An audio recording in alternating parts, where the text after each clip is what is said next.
You're listening to Achtung, Millwall, broadcasting from the beautiful South Bermondsey. Accept no substitute.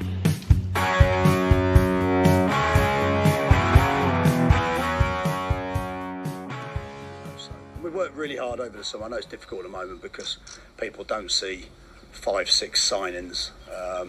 But, myself, Alex, Steve, John, with John's sort of input, and I've had John on the phone most days, desperate to see who we've signed and when we're signing people, because I think, this year we're going to be pretty ambitious in the market.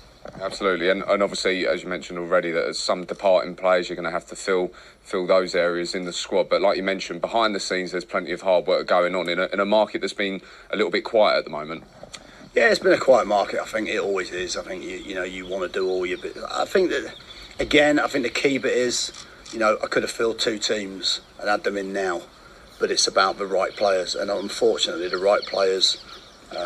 When teams don't want to sell their best players, and we want to try and take other teams' best players, where we can, and that's the aim, So I'd rather be patient with that.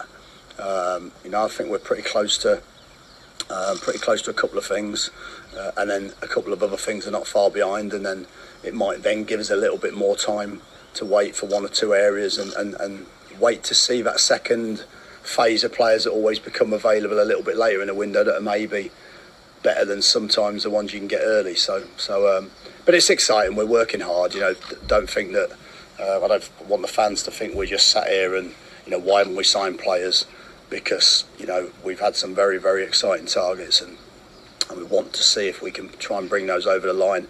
Bit of patience. Sometimes I've got to hold my nerve. I've got to take a bit of flack, but I think it'll all be worthwhile when the players arrive.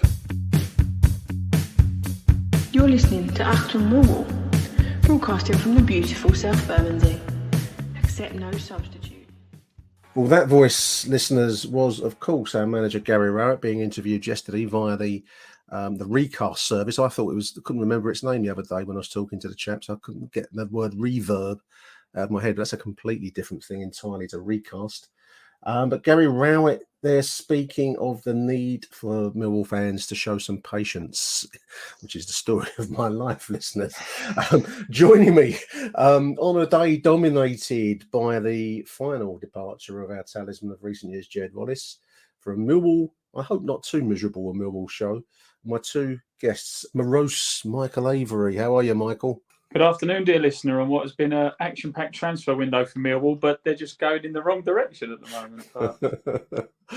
And woe begone Harry Warren. I couldn't get an H word that made an alliteration worth it, but I've gone for woe begone Harry Warren. How are you, H?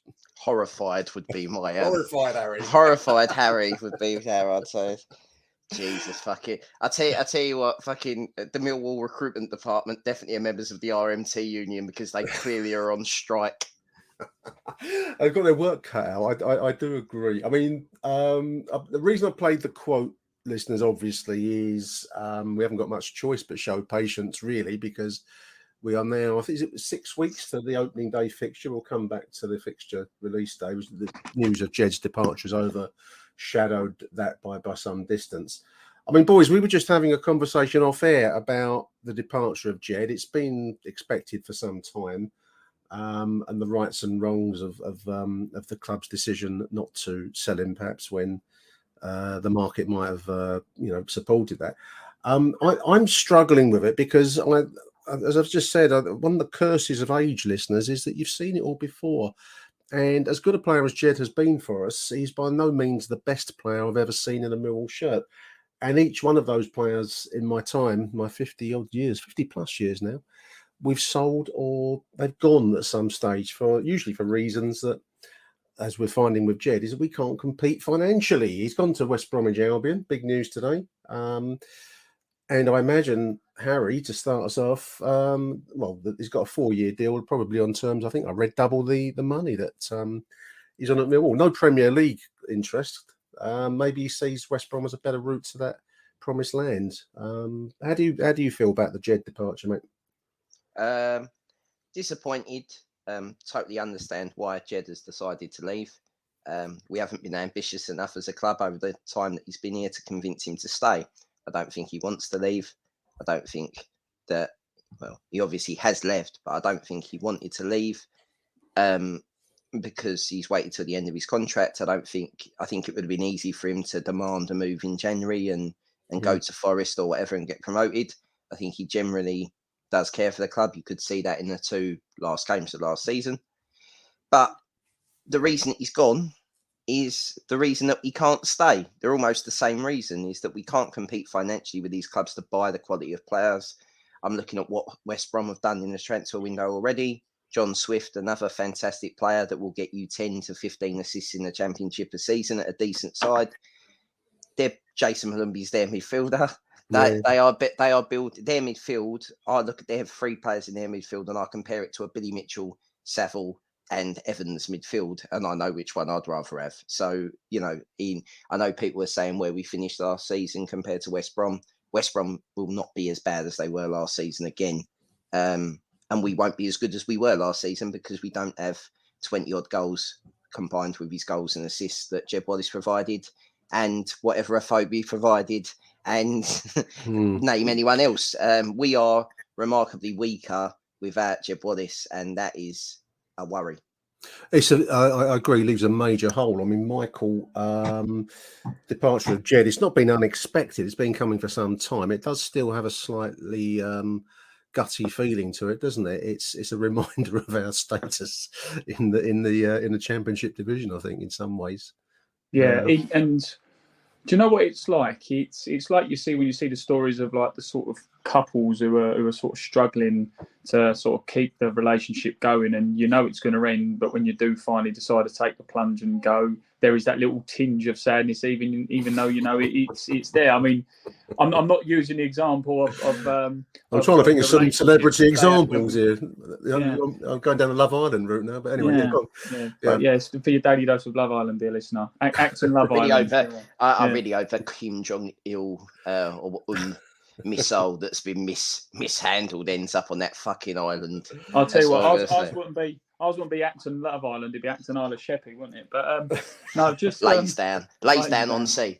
Yeah, but no, to go back to it, I know Ryan's made the point online, and he does make the good point that some of the clubs who were interested in Jedi, even as far as Besiktas, I know you can question the integrity of the Turkish division, but it may not have been the best one with the potential offers he had, i.e. Forest, that everyone was talking about. But it's like we say, Nick, like in the next 5 years, who's going to be more likely to be promoted? Us or West Brom? Let's put the cards on the table. Yeah, West Brom will be more likely, won't they? Yeah, and the difference is, like Harry said there, and to touch on what you've said before, Nick, that Millwall play that sort of cup-style football, yeah?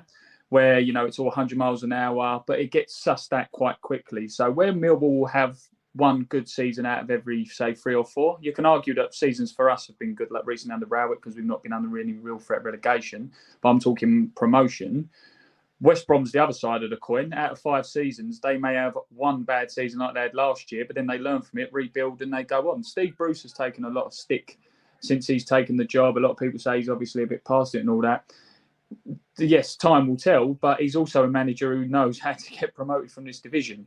He's also a manager who's got experience at the high level with bigger teams. And West Brom have got more appeal if you're a player and you want to join there than Millwall. There's nothing you can do about that. How I sort of see it similar to a lot of people are giving Jed stick because it wasn't the Premier League move that he spoke about, or the sort of move where he was going to go on to maybe playing Champions League for 6 and all this. It's a bit like the sort of poor man's Gareth Barry when he left Aston Villa to go to Man City for me, in the sense that when Barry left Villa, he was like the man big team doing well. He took that. I know there was more money at Man City, but when he joined Man City, everyone was like, it's a bit of a sideways, maybe sort of down step compared to where he was.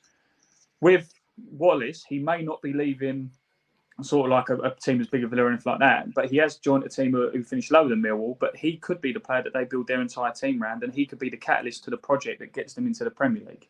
So that could be more appealing than being at Millwall, but that's just my thoughts. I think also, Harry, I've seen stuff online. You read so much nonsense on Twitter, and so, honestly, people saying, he's gone chasing the money. Well, I'd say to all of us on this group, I'd say to every listener, who doesn't chase the money?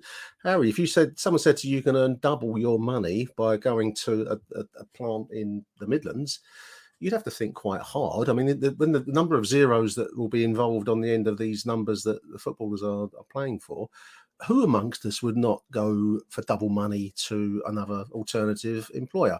I don't hold that against Jed, and I don't actually hold it the way it's turned out against Millwall in some ways. I thought we might discuss the point I think Michael's made it already about how he could have been sold in January and we could have got some money for him at that point. But I remember reading plenty of comment online about how we never go for it, we're never ambitious. Why are we selling our best player when we're still in with a shout of a run at the playoffs? The club can't win because they've gambled, and we've got beat on this one because we kept Jed and now we're having to let him go for nothing when I don't know how many millions he might have fetched on the market. But if we'd have sold him in January, we don't know how that would have turned out, but then they would have got slaughtered for selling our best asset in January. I personally believe, Harry, and I'm interested in know what you both think on this. I'll start with you, Harry, but I think Ryan's made this point, and I think Aaron, we have to be more ruthless when we're at the top of the market. When we have our assets at the top of their value, we've got to start becoming ruthless. And we're not as a club. We are sentimental. We stick with our favourites. We want them all back again. We're like Millwall family. We want cuddles. We are a family. We are a family, and we forget that it's a business. We think it's your Saturday side on a Sunday where you know everyone, you know what everyone's going Mates. through, and if there's a death in their family, you're there for them. All this kind of stuff, and that's great when it works. But the downside of that, as you said, is when we sell players in the market. Look at Romeo, right? Look at how much money we've lost on Romeo, because Romeo could have gone for 2 or 3, 4 million at the top of his game. At the top of his game, yeah. Look at how much money we've lost on Wallace that he could have gone for 7, 8 million. Look at the Savile deals one where it's ended up working for us. He went for 8 and's come back for nothing, basically. So there is the yin and yang of that. But yeah, we're like if Delboy and Rodney went into the stock market.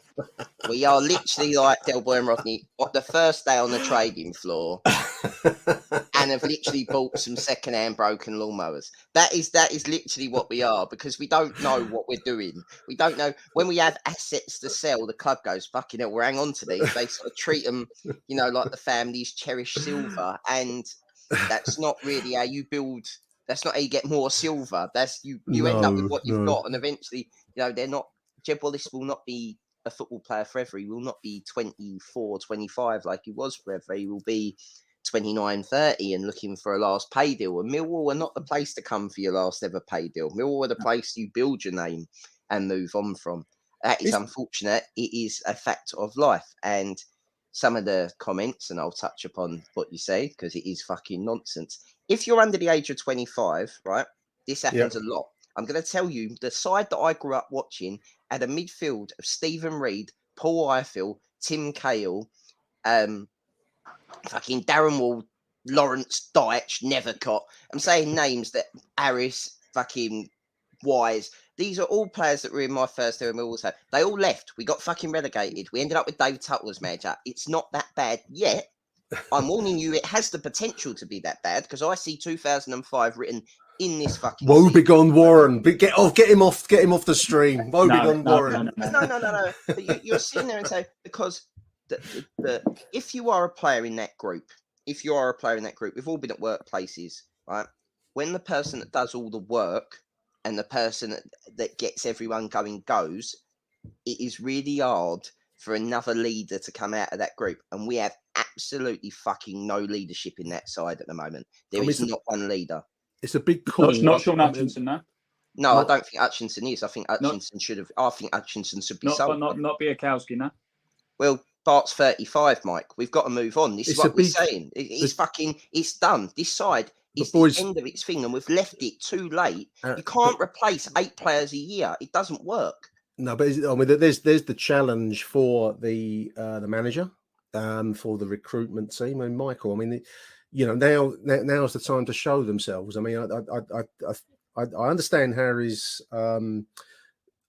feelings at the moment because I think we could barely muster an 11-man side with maybe an old school one substitute sat on the bench at the moment. But there is work to be done, and it is a big opportunity, stroke challenge, stroke risk, I suppose. I mean, I'm reading of names. I don't know the boy from Aberdeen, Ferguson, Lewis Ferguson, supposed to be going all out after this. One of the downsides of age, listeners, as I've said already, is that you've heard all this before. But so we'll see what we get. Talk of Oliver Burke coming in. I don't mind Burke. I think but we do need more than just those two, Michael. Early to be calling problem season ahead, but we've got to get some action soon, haven't we? Yeah, absolutely. But without trying to poke the bear, 2005 ain't gonna happen again. It won't. We're too well run behind the scenes. We've got too experienced a manager. I think with that we had our fingers burnt badly, so I don't think we'd allow ourselves to get in that position again. Not saying next year won't be difficult. I think, as I said in our chat, boys, that everyone, yes, we offered Jed this great deal to stay, and we wanted him to stay ideally, but there is no way that us as a club, no matter how sort of sentimental we are, Nick, and I do appreciate your point, but there's no way, if there was any inkling that he was going to go, that Rowett and Aldo and all those behind the scenes would have gone, right, we just need to start looking for a replacement. The issue is the replacement and the players who come in, right? Mm. The problem we've got, and talking about the players who we had before, and again, listener, if you're under 25, my biggest issue, Nick, is you said about having a small squad at the moment, but I'm sure on the other foot, we don't want a 30-man squad. We want basically the best we can get. The issues we had before was we had Steve Morrison in his prime, left to go to Norwich. We replaced him with Darius Henderson. Mm.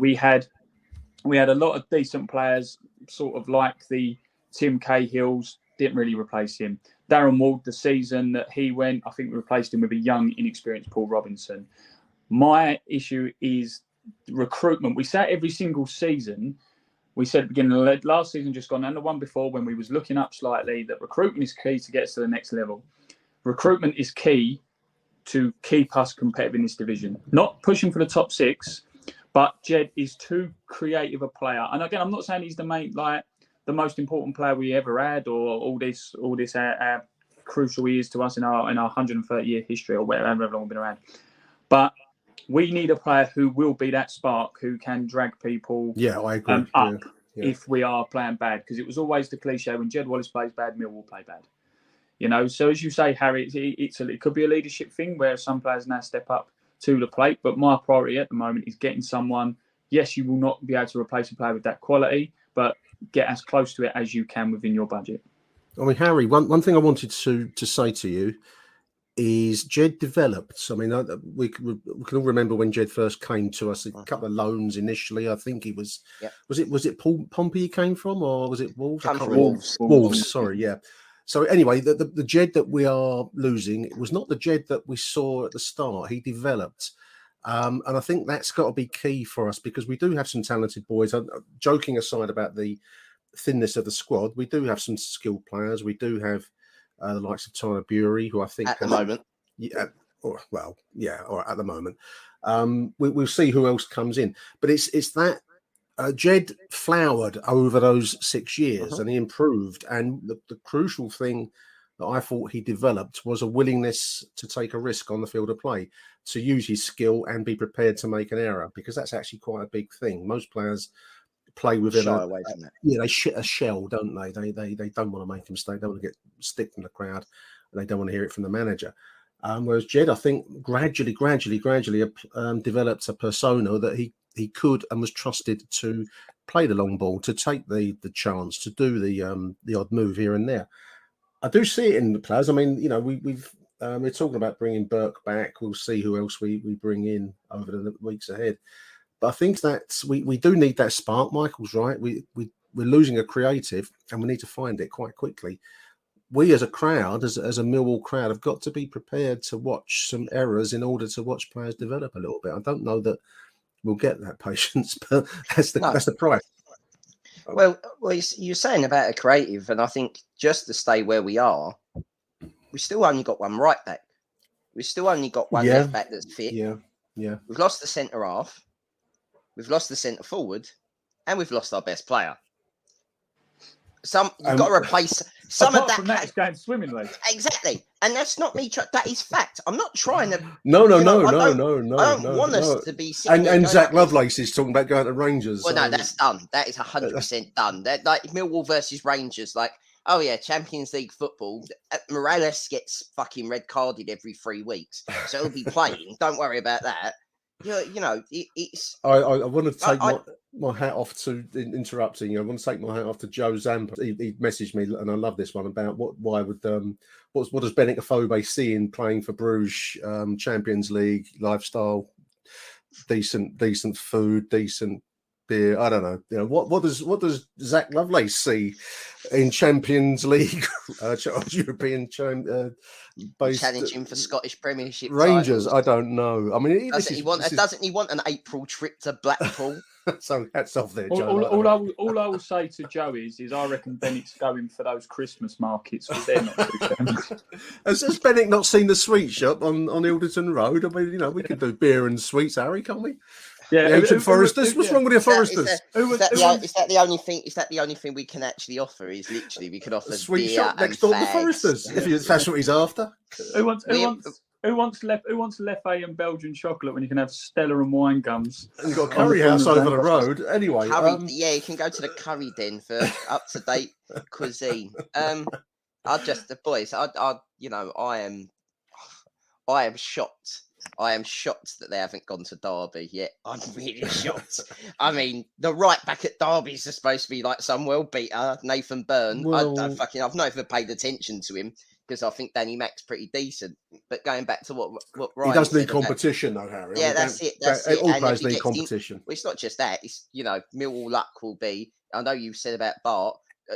Another thing is literally. We haven't had, and this is the thing, we've had injuries, but we haven't had injuries to like unreplaceable players like in last season. They weren't right. So like, yeah, but we did. Jed Wallace, he was injured in January. Yeah, but Jed Wallace wasn't playing particularly well in January when he got injured, and Tyler Bury had fucking 6 weeks where he played like Jed Wallace. Like that's, and he's gone out of form. I'm not turning around and saying it, but there is a reason why Premier League teams are looking at Tyler Bury. It's not because he's shit. The difference is that Mason Bennett is as good as Jed Wallace these days. Problem is Mason Bennett sitting 60 minutes running around getting injured because that's what he does, right? These players are going to be the ones that we're going to replace these players with are going to be flawed because we can't afford to. We are shopping in Poundland. We don't shop in Marks and Spencers. That is our transfer policy. We go to fucking B&M bargains and try and get the good shit. We don't try and get the little broken biscuits. And sometimes we end up with a broken biscuit. Scalak was a broken biscuit. Fucking Abu Fafana all them years ago was a broken biscuit. So was Juan, right? And this is half the joy of being a Millwall fan, is that you know that for every little bit of hope and every little incy bitsy step that we take up the table and we get there, you know there's going to be a massive fucking snakes and ladders moment where it all goes to shit. And it could be this season. It might be next season. Rowett might be the first Championship manager to get sacked. We might win the league. Who knows? That is where we're sitting at the moment because we are batshit crazy. That's what we do. I'm loving this quote. Aaron's just put it on the group chat, listeners. I'll share it with. I don't know who this person is. DSX, Mike. I've never heard of DSX. Sounds like a delivery service. DSX. He's replying to Millwall FC and Tom Bradshaw. And his DSX says, "No one likes us. You'll be surprised at who likes you. We shall rise like lions after slumber in the unvanquishable number. We are Millwall. We don't care. God likes you." That's good enough for me, DSX. Is that one of the Kenyans? If he's signing, can he play right wing? If God's on our side, mate, I'm happy. Be It sounds like one of them crusaders from sort of like the 10th century, it's like standing outside the gates of Jerusalem. Some work by Aldo if he brings God in the part of the squad. I will take my hat off to the boy. Aldo announces that is some football manager spreadsheet you're working from there, Aldrich. I'll tell you that much. Can't play Sundays though. Achtung, Millwall.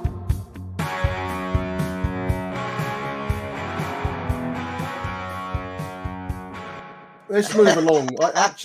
When I suggested, we were sat around the Curry House table last week, listening, I said to the boys, I haven't done a show for a while, and someone messaged me privately and said, "Are you doing a show?" I thought, "Ain't nothing to talk about, really." I'm glad we've got something to talk about, but I hung it on this, which was the always exciting fixture release day. I don't know why you get so excited over it. Do you get excited over it, chaps? Do you get excited over fixture? Are we playing everyone home and away? Michael, do you get excited over fixture release day? I do irrationally. Only with me, I only get excited when, depending on who, as silly as it sounds, who's in the division that season. I think the last couple of years where we've had, and yeah, like no one likes talking about them, and they think they're this big club and all that, but where there's been sort of like no leads, sort of. No, we've got no one exciting this season. No. Yeah, it's the classic. You look at first day for me in my house. It's first day of the season, Boxing Day, January, New Year's Day, end of the season, and then if we've got a Leeds, if we've got or if a Newcastle went down, I'm not even excited about the teams who went down. To be honest with you, I couldn't give a toss when we play Burnley. I'm really looking forward to our annual trip to get fucking beat in the last 10 minutes at Norwich in September. I'm really looking forward. Fairly early, doesn't it? That'd be crushing disappointment early doors. Get out of the way. Do you know what I'm looking forward to most of all? The season, the fixtures coming out on the Thursday, and by next Tuesday it's changed 15 times because of TV and international and cup and all that. So, breaking news: Millwall against Bristol City will now be on a Tuesday morning from Saturday at 3. Birmingham versus Millwall will be moved to 9 a.m. on the Hebrides. Yeah. Oh dear, I was getting all excited, and then it pops up as we're playing Stoke on opening day 30th. There you go. It's actually really not very exciting at all. Then we go to Sheffield United. When they're winning 3-0 on the first day of the season and they're singing Gary Rowett, your football is shit to us, and we're sitting there in a post-Jed slump and going, fucking hell, this is gonna be a fucking long season, isn't it? I'll tell you what, that God on the right wing's got a lot of work to do. Yeah, there's a few miracles needed. He needs to part the waves. I was really struck looking at the fixtures, how hard it would have been to do a whole podcast, listeners, talking about fixture release day. Actually, it's one of those things that promises much excitement and then actually fades really quickly when you get it. So I haven't even looked at it. Like fish and chips. Fish and chips are always more exciting in the prospect than the eating. I'll have a look. When we got Sunderland? We play them in September, I think. Away. Yeah. Oh fucking hell, that's great. I've never been that far north. There we are. Fixtures are out, listeners. Check the new website, chaps. I don't know. Have you looked at the new website? That's the best. Is that the best signing we've made all season? A new website design. We will have. They're coming. Kit. They're made by They're made by the record signing. This kid from Aberdeen's bringing it down in his car. He's going to bring all the new shirts with him. Apparently, he's part of the deal. Does he drive a Lexus or a Saab? Driving a van. He's driving a van. Are we mentioning the the usual pre-season of Dartford? Yeah, we're playing. Who else is missing off that delightful smorgasbord of amazing football? I haven't looked at the actual full. You know what? I normally go and watch one. You know what? They're disgusting me so much at the moment that I generally might not turn up. I might not turn up. I mean, the fucking Jed leaving video. Fucking hell, Colchester's at home and all, isn't it? Oh, for fuck's sake! Is it? What are we doing? This to whet your palate. All around the world, we get listeners for this show. So wherever you are, from Bombay to Santa Fe and the Yucatan to Milan, this is the glittering tapas on offer at Dartford at the Prince's Park Stadium. Michael, you know that. It's only about 2 miles up the road. I'll go. Harry, look, Colchester at the JobServe Community Stadium's calling out to you, mate. It's only up the road. Oh, it is away. Sorry. Google lied to me. No. We're not doing that. A glittering home friendly against Ipswich. And then they're up against Stoke. That's not much. Not much to whet the appetite there, is there? Where's this European game that we were promised? I think it might be behind closed doors. We've been banned for this European game. It'll be behind closed doors, but they'll let the away fans in. We're the only club that gets banned from Europe for what we might do rather than what we have done. We don't have to do it to get banned. So I don't think we're going to get any interesting. I'll tell you what, Portugal to complain about. Why do I support this shower of shit? Honestly, why do I do this to myself every year? Why do I build my hopes up? Why do I build my hopes up to have them smashed every sort of summer? Well, the only way is up, to coin an old song. It was. My dad told me a story of that when they were in the old Cobo Lane, and they were bottom of the first division the second season. and Yaz, the only way is up, come on. And I thought, Mr. Bye for Now has always had irony, hasn't he? Always he has does had do it. irony. Yeah. Fucking unbelievable. I wonder what he'll be playing on the first day back of the season. I don't know what if there are no new signings, what's he going to play? You can't always get what you want. Well, I keep reading on the online about how we're getting dragged back to the 1970s, and we really will at Millwall. We've only got 11 players, and then the one substitute that will be being back in 1972 again. This is going to do marvelous things for the winter of discontent down the den, isn't it? If we're going to have a second winter of discontent, Rail strikes, Millwall fucking bottom of the league with one try, and FA inquiries pending. Come on, let's move on. Let's move on. Move along. Not only do we have a new website, chaps, we also have a new Mill TV service. iFollow has been ejected from the Millwall table, and now we're going to have a new Mill TV service. I mean, a lot of clubs have been doing that last season. I actually thought some money as well to do it as well. Yeah, I suppose you can. I think I saw one team, and it might have been Derby actually. They had their own pre-match show, like they're like a proper Sky Television BT Sports production. Whether we'll go that far, I don't Who's going to get the Millwall presenting job? Aldo and Lurch. I mean, if the club are looking for a TV presenter, I don't mind doing it. But we'll see. Other changes for the new season. As if we haven't had enough excitement with the signings that we've not made so far. We're going to be able to field 5 substitutes. We might not be able to make 5 subs, Harry. We ain't got 5 subs to put on the bench. No, make 5 subs. 5 extra players over the 11. But yeah, apparently it's going to go back to I think the same, Michael, as we had during COVID. Which was like a choice of 5 from 7, I think it was, and you can bring them in at certain points. A lot of these temporary things that came in for COVID, obviously the fans, it's one of the positives from the pandemic. So, I like that. That's nicely done. Hello, official referee Michael Avery there, quoting the FA. I like that. Do you know what it would be? The thing is, it isn't even necessarily the substitutions. It's the sort of 2 teams agreeing when you can bring the players on, because if it's that many subs at agreed times, it'll be a headache. But it's another thing that but we'll be touching on changes to football rules again shortly as well, won't we? They've done it in our Saturday league. They've put it forward 5 subs. 5 subs. Yeah, but Sunday league. Sunday league's been roll and roll off. But it's roll on, roll off. What they're saying is it was roll on, roll off, but you were only allowed to bring 3 extra players to roll on, roll off, rotate. Now they're saying you can bring 5 subs to roll on, roll off, which I don't get. Apparently it's to do with participation, but I have, how many captains managers going to want to have to fuck about with 5 blokes on the sideline, like on, off, on, off, on, off. It's a headache. You don't want that. You don't want admin at football. No, meant to be enjoyable. We'll see. I mean, I thought it just broke the play up to but so much of the modern game. We'll come back to the new rule changes, actually. So much of the modern game is about management of a game. I actually think that one of the big changes that never gets mentioned, but that should be made, Michael, we were talking about it on the group chat the other day, would be like they have in some, I think rugby league has something like an independent timekeeper, and they have like a clock that stops when the ball's out of play for any length of time. I'd love to see something like that in football, so that you can't manage a game, because I hate that. I hate it when we do it, and I hate it when other teams do it. I'd love to see something like a stop clock. Really? Stop. I love game management. I think it's brilliant. I love the shithousery. Yeah, but game management and like we use the Sunday League example, game management and booting the ball over a fence that's on a railway line is a bit of a different thing. Well, it's a different level. I'm talking about Millwall. I mean, falling over to work the clock. In the words of Neil Warnock, you've got to fucking die to get 3 points, right? That's all that matters, right? That's literally it.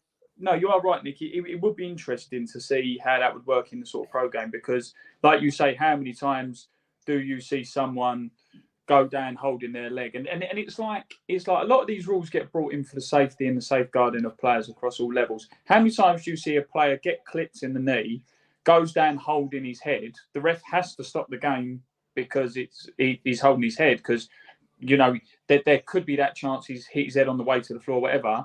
And then when you walk over to the player, he had his hands on his head because he was in so much pain from his leg injury. He went, "Oh, I'm all right now," you know. And it makes a mockery of the game. I mean, precisely, that's exactly my point. But if you stop the watch for those 3 minutes and actually had it on the screen, because that's what we were saying as well, like. They were saying about the independent timekeeper being off the field, and Ryan was saying about, you know, whether to have it on the big screen, anything like that. I think have it on the big screen so the play, even the at fans. a professional level. If you can't do it on a Sunday game, you can't do it non-league, but you could do it at. We should be able to do it at the professional level. I think if you're done for play acting, you should have to be off for as long as you receive treatment for. Yeah, it's so if you are play acting, like you said, Mike, if they remove a player from their team for the 3 minutes they were rolling around when there's clearly fuck all wrong with you, especially like when you see it on replays, probably would work more in the Premier League than our league because obviously we don't have VAR. But if that was to happen, it would stop people doing it because they know that they'd be down to 10 men for 3 minutes. That's the way to encourage it out the game, the fake conning of referees. It's the same with the diving idea. Like, it shouldn't, and I don't like it when they retrospectively punish someone. So, like, say they dive and they win a penalty in a game, and then they ban them for a game afterwards. The only game they should then be banned for is the next time that it should be the club that was, say, someone dives against Millwall, and they are up against the team that we could do with the team that's just dived against us, beating another team the week after, and they're now not missing their star striker. It should be up to us to decide because we were the all party of when he takes his ban. So ideally, you'd want it next time he played you. Like, I don't understand. You when you get wronged, you should be the one. You should have the right to be righted. That's like Sharia law. That is, Harry, in football. It's like a Sharia law in football. Are you advocating that? I mean, my new beard is it's very much along that line. But... That won't go down well on the House of Fun, will it? Well, I mean, with the House of Fun are all right. I mean, I didn't get kicked by anyone during the game. Michael's hated more than me, so it's fine. And Ryan. And Ryan. Yeah. Oh dear. The other one I'm not loving. I'm mixed on it. Is Arsene Wenger's idea, Michael, of having kick-ins rather than throw-ins. Arsene Wenger. I don't know. I mean, obviously. He's trying to encourage faster play. That's his idea, rather than people taking their time over a throw-in. But the value of a kick-in, unless you really hem it in with some kind of distance that the ball's got to travel or can't travel more than, is that you get effectively given a free kick to a team, often in fairly dangerous situations, which is disproportionate to a throw-in. I know you can have a long throw, but that doesn't seem to have quite the value that a free kick would have. From halfway inside your opponent's half onwards, it becomes progressively more of a dangerous situation. In the name of speeding the game up, I found that an odd one. How did you see it as a referee?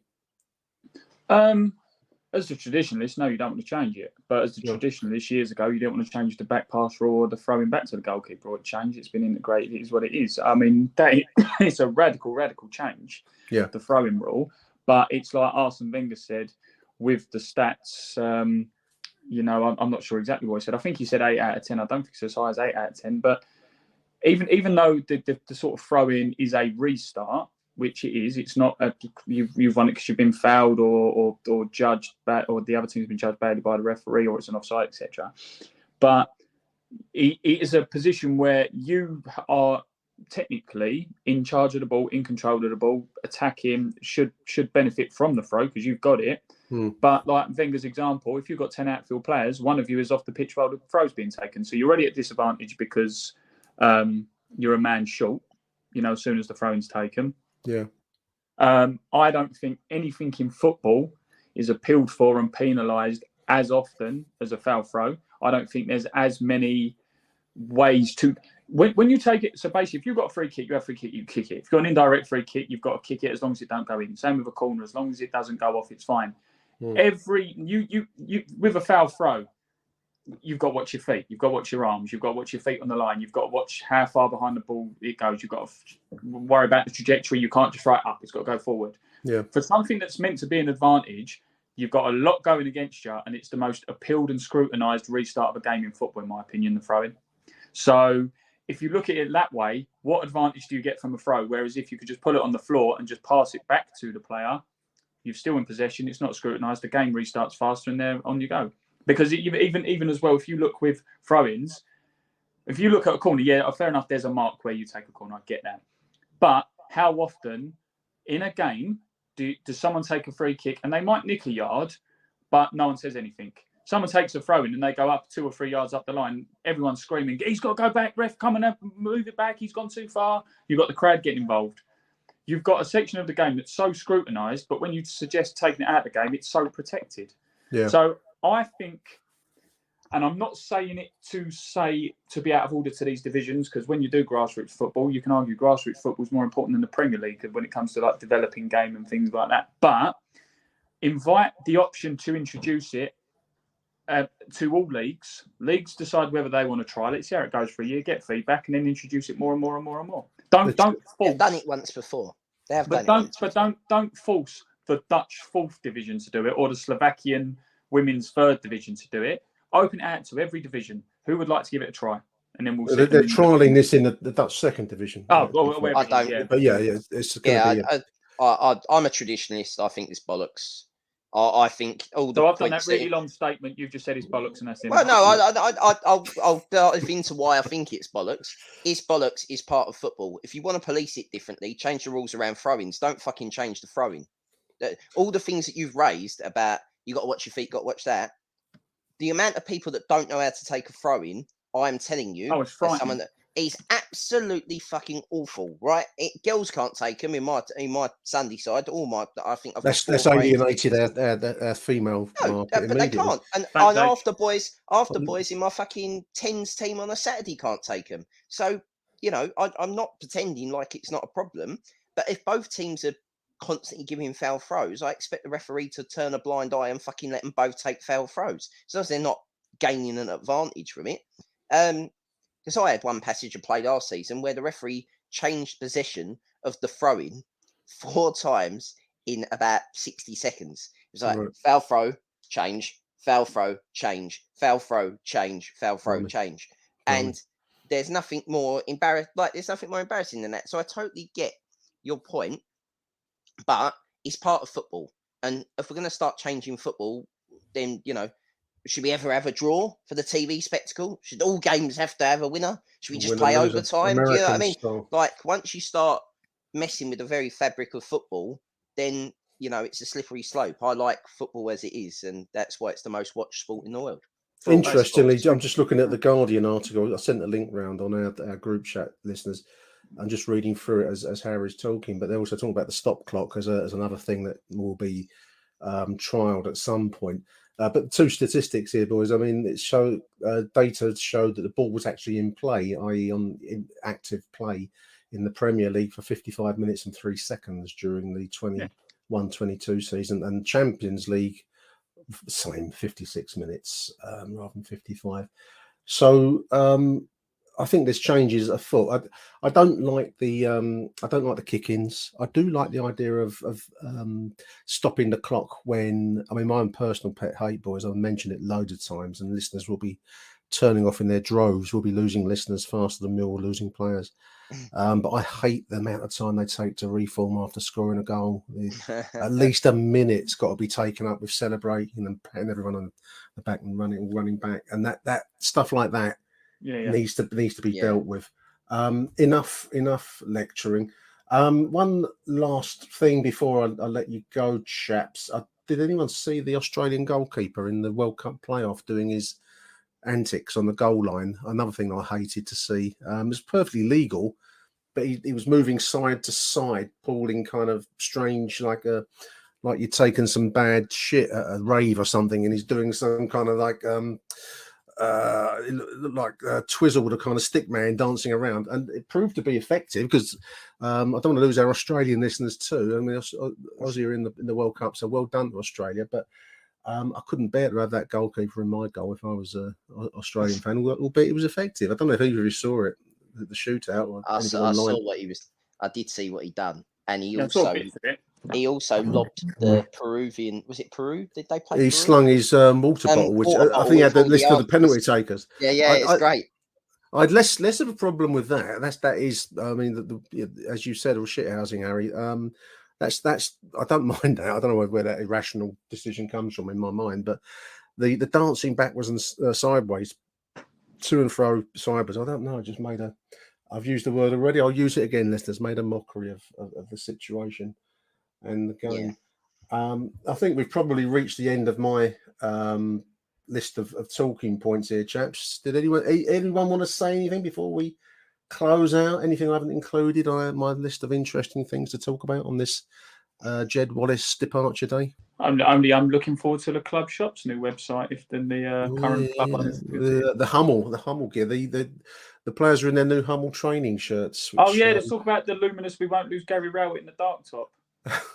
No, but we might pass it to a steward, thinking like having some kind of Freudian slip. They looked all right. I mean, I've never bought anything like that, so I probably won't, listeners. But I thought they looked all right. I could imagine you wearing it to a '90s rave, Nick. with my glow sticks. I don't need a glow stick. I just need a mill shirt. Fluorescent choker. Just for the listeners, I've just gone on the website due to our new partnership with Hummel. Lowercase h, is that right? Even though probably is. Probably is. It's a Danish company, isn't it? Yeah, we are upgrading our website. We'll be ready for kickoff on the 1st of July at 9 o'clock. I bet that's delayed. Is that a bit like these? We're looking to get our business done early. Yeah, and also as well, a former Millwall player. Good luck to Steve Morrison, who may have to manage Gareth Bale next season. That's going to be an interesting conversation, isn't it? Where's it going to be? Golf, Wales golf, and then Cardiff. Where they stand in his pantheon. Mate, Marlon Romeo passing the ball to Gareth Bale. Things I never thought I'd see. There we are, listeners. I think we really have exhausted my very flimsy list of talking points for a midsummer misery show. Huge thank you to Woebegone Warren. Thank you, Harry. No problem. Horrific, Harry. And a big thank you to miserable Michael Avery. Thank you. Keep the faith, dear listener. We'll be all right. I said that before Donaghy took over. 18th is success. 18th is success. Listeners, you're well out of our group chat with Harry's miserable predictions where we're going to finish. 18th is as good as it gets for him.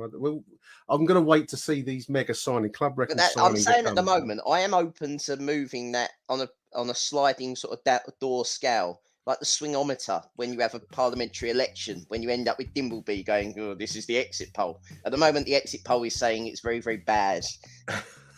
You wait till we snap up Messi and Mbappe up front on our club record signings. Yeah, we get bought by some sheikh just on the eve of the season.